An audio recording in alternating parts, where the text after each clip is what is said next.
বিপদের মাঝেও যারা সাহস হারায়নি, যারা অসীম সৈন্যের মুখে দাঁড়িয়েও যারা মাথা নত করেনি, তাদের কাহিনী হলো খন্দকের যুদ্ধ। আজকে আমরা জানব কিভাবে এক গভীর খন্দক বদলে দিয়েছিল ইসলামের ভবিষ্যৎ। আরব উপদ্বীপে শান্তি ও স্বস্তির আবহ সৃষ্টি হয়েছিল। সর্বত্র সুখ, শান্তি ও নিরাপত্তার পরিবেশ বিরাজমান ছিল।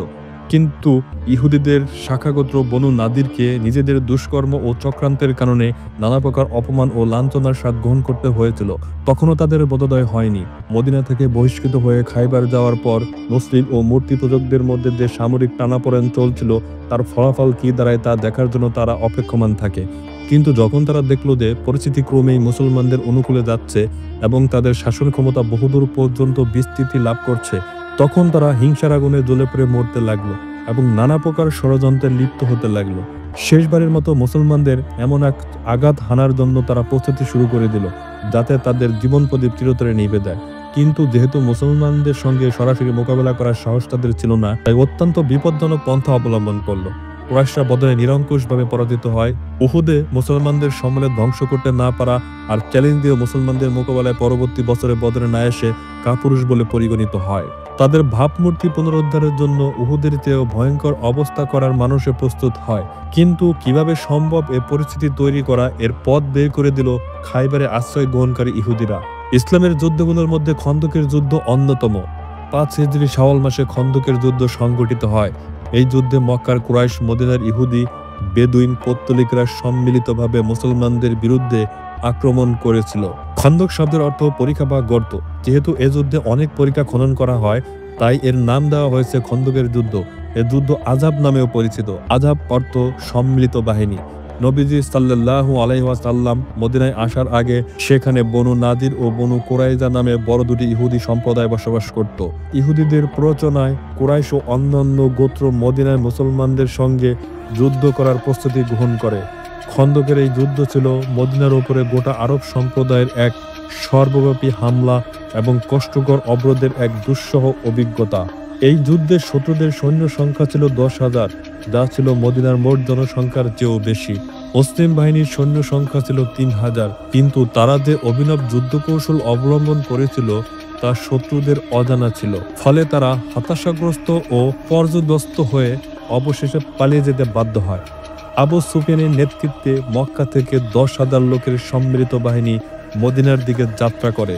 মক্কার সম্মিলিত বাহিনীর যুদ্ধযাত্রার খবর পেয়ে নবীজি সাল্লাল্লাহু আলাইহি ওয়াসাল্লাম সাহাবীদের নিয়ে পরামর্শ করলেন। মদিনার 3 দিকে খেজুর গাছের বাগান, বাকি থাকে একদিক। ছালা পাহাড়কে পেছনে রেখে এবং উহুদ পাহাড়কে সামনে রেখে পরীক্ষা খনন করা হয়। সেদিকে পরীক্ষা খননের কথা হযরত সালমান ফার্সি রাদিয়াল্লাহু আনহু বলেছিলেন। পরীক্ষা খনন ছিল পারস্য দেশের একটি যুদ্ধ কৌশল। একটি ঘোড়া লাফ দিয়ে যতটুকু যেতে পারে তার চেয়ে বেশি দূরত্ব খনন করা হয়। তাই শুরু হলো পরীক্ষা খনন।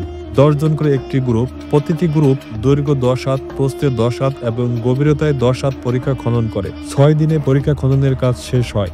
পরীক্ষা খননকালে একটি বড় ও শক্ত পাথর সামনে এসে পড়ে, যা ভাঙা অসম্ভব হয়ে পড়ে।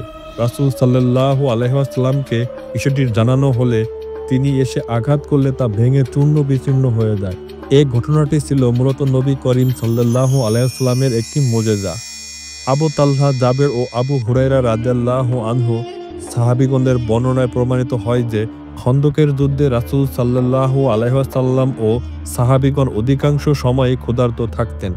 এমনকি ক্ষুধার যন্ত্রণা হ্রাস করার জন্য তারা পেটে পাথর বেঁধে রাখতেন। রাসূলুল্লাহ সাল্লাল্লাহু আলাইহি ওয়াসাল্লাম এর ক্ষুধার ব্যাপারটি অবগত হয়ে সাহাবী জাবের বিন আব্দুল্লাহ রাদিয়াল্লাহু আনহু একটি বরকির বাচ্চা জবেও করলেন এবং তার স্ত্রী 1 সা বা 2.5 কেজি জব পিষে আটা তৈরি করলেন। অতঃপর রান্না শেষে রাসূল সাল্লাল্লাহু আলাইহি ওয়াসাল্লামকে কয়েকজন সাহাবী সহ গোপনে দাওয়াত দিলেন।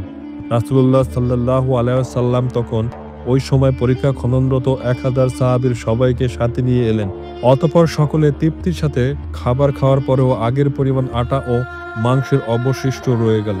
সম্মিলিত বাহিনী যখন মদিনায় এসে উপনীত হয়, তখন 10,000 সেনার বাহিনী উহুদ পাহাড়ের পাশে তাঁবু ফেলে। নবীজি হযরত মুহাম্মদ সাল্লাল্লাহু আলাইহি ওয়াসাল্লাম 3000 সাহাবী নিয়ে হাজির হলেন। 2 দিকে 2 দল, মাঝখানে খন্দক। কুরাইশ বাহিনী খন্দক দেখে হতভম্ব। তখন তারা মদিনা অবরোধ করে। শত্রুরা প্রায় 1 মাস মদিনা অবরোধ করে রইল। এই অবরোধ এত কঠিন ছিল যে মুসলমানদের বহুবেলা খাবার না খেয়ে থাকতে হয়েছিল। কিন্তু অবরোধকারীরা কিছুতেই পরীক্ষা পার হতে পারল না। হযরত মুহাম্মদ সাল্লাল্লাহু আলাইহি ওয়াসাল্লাম তার সৈন্যদের পরীক্ষার বিভিন্ন স্থানে মোতায়েন করলেন। কাফেররা বাইরে থেকে পাথর ও তীর ছুড়তে শুরু করলেন।